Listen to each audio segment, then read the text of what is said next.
ነው ያለው ለአመታት ሳታቀኛ ፈቀርኩ አንተን ማግኘት የምችልባቸው አጋጣሚዎች ጥሩም ይሁኑ መጥፎ ባገኘው አጋጣሚ ተጠቀማቸው ነበር ባየው ቁጥር ላንተ ያለኝ ስሜት ከቀን ወደ ቀን ይበልጥ እየጨመረ መጣ ከዛ በበለጠ አንተን ማየትና ካንተ አጠገብ መሆን ፈለኩ የተለያየ ሐሳብ ማምጣት ጀመርኩኝና በመጨረሻም ባንድ ሐሳብ ተስማማሁ እና ምን ነበር ውሳኔሽ ርብቃ እናንተ ቤት የነበረችው ሰራተኛ አንተ ከምትከፍላት ብር ጥፍ አስደርጊ ወደኛ ቤት አስገባሁት ደላላው አናገርኩትኝና ወደ እናንተ ቤት እንድገባ አደረኩኝ ከዛ በቃ አትጨርሺው ርብቃ ከዛ ስላፈቀርሽኝ እኔ ሰራተኛውሽ ከዛ በቃ አቤል ደግሞ የኛ ታሪክ ተጀመረ እንጂ አላለቀ እንጂ ምን ሆነሽ ነው ገና ምርኮ ነው የጀመረው አለቀም እኮ ማሚቴ ውስጥ አሁን እንደጀመረ ከታሪኩ ከደቂቃው አትረጅ አየሁት ሰላም ጤና ይስጥልኝ ወደ ቻናሌ ቤተሰቦች እንዴት ናችሁልኝ እንኳን ወደ ቻናሌ በሰላም መጣችሁ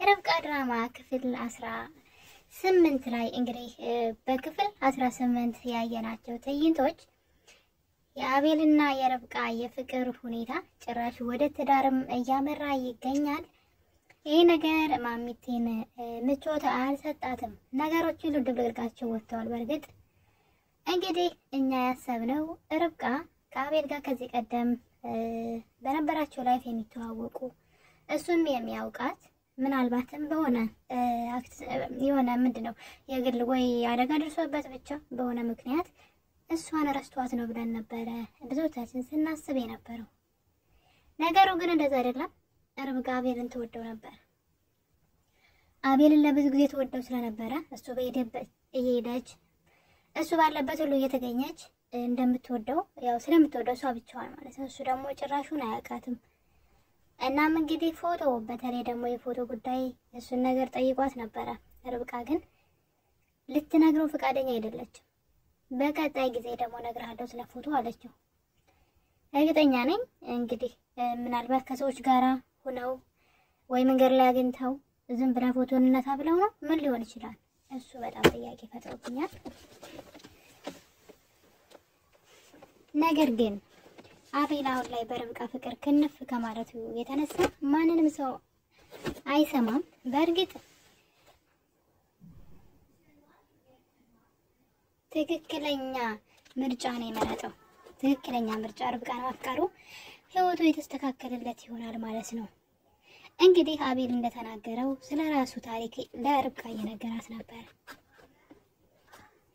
መቲን እንዴት እንደወደዳት ሲነግራት መቲን ያስተዋወቀኝ እዩ ነው አለ እንግዲህ እዩ አቤል ላይ ወጥመድ አዘጋጅቶለት ነበር ከመጀመሪያውም ጀምሮ የተዋወቃቸው መሰረት እዩ ነበር መቲና እዩ መጀመሪያ ፍቅረኛሞች ነው ያለ ነገር ግን ያንን ወረቀት እንድታመጣለት ዶክመንቱን እንድታመጣለት አቤልን ደግሞ እንድትወደው በማድረግ እንደ አዲስ ያስተዋወቃቸዋል ማለት ነው እና በሱ በኩል ነው የመጣችው ታሪኳም እንደዛ ነው እኔ እንደውም የመሰለኝ እዩም ሳያውቅ አቤልም ሳያውቅ እየብቻ ያፈቀረቻቸው ነበር የመሰለኝ ነገሩ እንደዛ አይደለም መጀመሪያውንም ወደሱ ስትመጣ ለወጥመድ እንደሆነ ግልጽ ነው ማለት ነው እዩ ከሚያደርገው ነገር አንግል እናም እንግዲህ ነገር ግን ከሷ ጋር ሆኜ እዛ ቤት ለሰራተኝነት የመጣሽ ቀን ጀምሮ እጅሽን ያስኩሽ ቀን ጀምሮ ለስራንቺ ማሰብ አላቆምኩም ነገር ግን መቲ አብራይ ብትሆንም እንኳን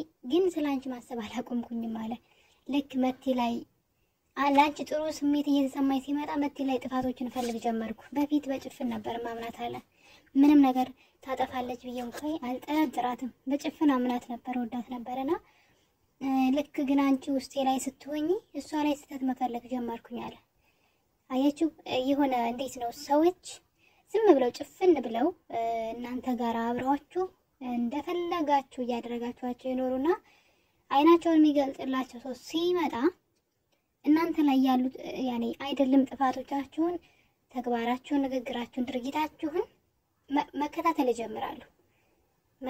ይጀምራሉና አቤል እንግዲህ እንደዛ ነው ያደረገው መቲ እንደማትወደው ጭራሽ ስለመቲ ምንም ነገር አውርተው እንደማያውቁ ጭራሽ ከመቲ ጋር ከተገናኙ ጊዜ ጀምሮ ስለመቲ ምንም ነገር እንደማያውቅ ነበር ሲያወራ የነበረው ማን ምን ትሁን እንኳን አያውቅም ግን ተዋዳው ቤት ይኖራሉ እንጂ ማንነቷን ስለሷ እንኳን አያውቅም ካስታወሳችሁ መቲ ጋር ስልክ ሲደወልላት ማን ነው ሲላት አጎቴ ነው ትለዋለች አጎት እንዳለሽ እኔ እስከዛሬ አላውቅም ነበረ። ግን እኮ አንቺና እኔ እንደ አዲስ መተዋወቅ አለብን አላት። ከዛ ማለት ነው ከዛ በፊት ጠይቆት አያውቅም። ስልኳ ጠራ አልጠራ ማን ጋር ሄደች አልሄደች ጉዳዩ አይደለም። ልክ ግን ርብቃን ማሰብ ሲጀምር ስልኳ ሲጠራ ማን ነው ምንድነው ማለት ጀመረ። እና አጎቴ ነው እንኳን ስትለው አንቺና እኔ እኮ በደንብ አልተዋወቅንም ማለት። ስለዚህ እኔና አንቺ እንደ አዲስ መተዋወቅ አለብን፣ እኔም አንቺን አላውቅሽም ብሎ የኔ ሀሳብ ሲያነሳላት ነበረ። ይሄ እንግዲህ ከእንትሮ አእምሮ እየነቃ ነው ማለት ነው እንጂ ከዛ በፊት ምንም ነገር ብሏት አያውቅም። ሲጠየቅ ራሱ ስለሷ በጣም ቃላት ነው የሚያጥረው። መቲ እኮ ምናምን ነው የሚለውና ከዛ ግን የሷን ድክመቶች ጥፋቶቿን ምናምን መፈለግ ጀመረ። ልክ ትቷት ሲሄድ ራሱ አልተጎዳም። አይታችሁ ከሆነ የለችም ለካ ልቡ ውስጥ እሷ መጀመሪያ ስለጨፈነችው ነው እንጂ ሌላ ሰው እንዳያይ ልቡ ላይ ጭራሽ አልነበረች ማለት ይቻላል። ልክ የሆነ ጥፋት ሲያገኝባት የምትወዱት ሰው ለምሳሌ ስትለዩት በጣም ታዝናላችሁ፣ ብዙ ነገር ታደርጋላችሁ። ብዙ ሰው ብዙ ነገር ያደርጋል የሚወደውን ሰው በሆነ ሲከዳ። አሁን ለምሳሌ አቤል እንደተከዳ ነው አይደል የሚቆጥረው። እንደውም የሆነ ከላዩ ላይ ሸክም እንደሄደለት ነው የቆጠራት እንጂ እንደተከዳ አልቆጠረውም። እና ምንም አልመሰለውም። በጥፊ ብሏት ሄደ። አጠገቤ እንዳደርሽ ብሎ ይሄኛውን ላይፍ ነው በደስታ የጀመረው። እና መጀመሪያም ሲያያት ወዷት ነበረ ርብቃን። ርብቃ በሩን አንኳኩታ ስትገባ ምን ትፈልገሽ ነው ይላታል። እዚህ ቤት ነው ለሰራተኝነት ደላላው ነው የላከኝ ትላለች። እና እንግዲህ ርብቃ አቤል ቤት የገባቸው ሲጀመርም አቤል ቤት የነበረችውን ሰራተኛ ከአቤል ቤት በማስወጣት እሷን እጥፍ ከፍላ እሷ ቤት እንድትሰራ እሷ ቤተሰቦች ቤት እንድትሰራ ካደረገች በኋላ እሷ የአቤል ሰራተኛ ሆና ነበር የመጣችውና አቤል ያያት ቀን ደንግጦ አንቺ ልትሰሪ ነው ያላት። አንቺ ሰራተኛ ሆነች ከእግር እስከ ራሷ ያያት ነበር። እና አዎ ትለዋለች። እና ስሟንም ርብቃ ነኝ ስትለው እዚህ ቤት የሚመጡት እኮ ሻሽ ብርቅነሽ በለጡ ነው ስማቸው። ምን ነው አንቺ ለየት ያለ ስምሽ እያለ ሲያሾፍባት ነበርና የሆነ ውስጡ ደስተኛ ነበር። ወደ ቤት ስትመጣ ሰራተኛ ናት ብሎ ባያስብም እንኳን ውስጡ በጣም ደስተኛ ነበር። እና እንግዲህ ታሪክ አወሩት። የፎቶ ጉዳይ ግን አልተቋጨም። ትልቁና አስደንጋጩ ነገር ግን የማሚቲ ነገር ነው። እኔ እኮ እንደፈራሁት ማሚቲ አቤል እናት አይደለችም ብዬ ነበር። እናቱ እንዳልሆነች በብዙ ነገር እኔም ጠርጥሬ ነበረ። እንግዲህ ማሚቲ ቤት በነበረችበት ሰዓት ከኢዩኤል ጋር ነበሩ። እናም እንግዲህ ከኢዩኤል ጋር አንድ ነገር መውራት ጀመረች። ስለ ወረቀቱ ጠየቀችው። ስለ ወረቀቱ ብዙ ጊዜ ስታወራ ሰምቼ አላውቅም፣ ለምንድን ነው የማታወራው አለችው። እዩም ታዲያ እሱ ጉዳይ የኔ ጉዳይ አይደለም እኮ እንዴት ምን ብዬ አወራለሁ? ምን ለማለት ፈልገሽ ነው? የአቤል ጉዳይ እኮ ነው አላት። አንተም እኮ የመለከታን ማውራት ትችላለህ አለችው። እናም እሷ ከሱ ጋር መደራደር ፈለገች። ስለ ወረቀቱ ከአቤል ይልቅ እዩን መረጠችና እዩን ወረቀቱ አይመለከተውም ነበር። ነገር ግን ሴትዋ ከእዩ ጋራ ተንኮል መስራት ፈልጋለች። ያ ማለት የአቤል እናት አይደለችም፣ የአቤል አሳዳጊ ነበረች።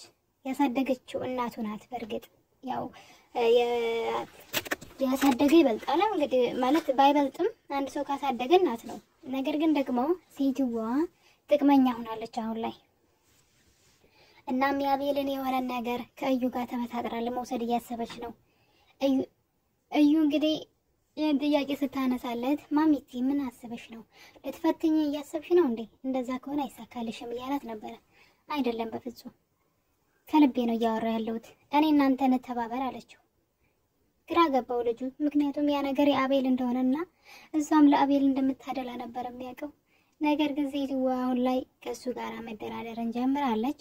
የአቤል የሆነ ነገር ተደራራ ምንድን ነው የሚባለው? ይሄ ምንድነው? ከሱ ጋር በጎን ሌላ ስራ ሰርታ የሱን ነገር መውሰድን እንደ አማራጭ እየወሰደችው ይገኛል። እናም እንግዲህ ሴትዋም ፎቶአቸውን በማውረድ ይሄን ፎቶ ሰቅየው ነበር፣ አሁን ላይ ግን አውርጄዋለሁ አለች። በጣም ይገርማል። ሴትዋ ገንዘብ አሳስቷት ነው ልበል? የሆነ ያሳሳተ ነገርም አለ ወይም ደግሞ ሌላው እኔ የሚገርመኝ ነገር አለ። የአቤል እናት አቤልን አትወልደውም፣ ነገር ግን የእዩ እናትም ትመስለኛለች ሳስበው ምናልባት።